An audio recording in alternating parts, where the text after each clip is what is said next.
சங்கீதம் 91.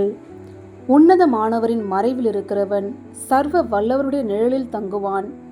நான் கர்த்தரை நோக்கி, நீர் என் அடைக்கலம், என் கோட்டை, என் தேவன், நான் நம்பியிருக்கிறவர் என்று சொல்லுவேன்.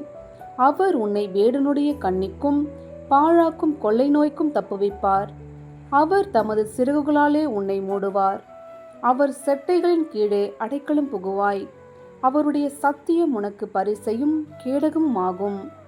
இரவில் உண்டாகும் பயங்கரத்துக்கும் பகலில் பறக்கும் அம்புக்கும் இருளில் நடமாடும் கொள்ளை நோய்க்கும் மத்தியானத்தில் பாழாக்கும் சங்காரத்துக்கும் பயப்படாதிருப்பாய். உன் பக்கத்தில் 1000 பேரும் உன் வலதுபுறத்தில் 10,000 பேரும் விழுந்தாலும் அது உன்னை அணுகாது. உன் கண்களால் மாத்திரம் நீ அதை பார்த்து துன்மார்க்கருக்கு வரும் பலனை காண்பாய். எனக்கு அடைக்கலமாயிருக்கிற உன்னதமான கர்த்தரை உனக்கு தாபரமாக கொண்டாய். ஆகையால் பொல்லாப்பு உனக்கு நேரிடாது, வாதை உன் கூடாரத்தை அணுகாது. உன் வழிகளிலெல்லாம் உன்னை காக்கும்படி உனக்காக தம்முடைய தூதர்களுக்கு கட்டளையிடுவார். உன் பாதம் கல்லில் இடராதபடிக்கு அவர்கள் உன்னை தங்கள் கைகளில் ஏந்தி கொண்டு போவார்கள்.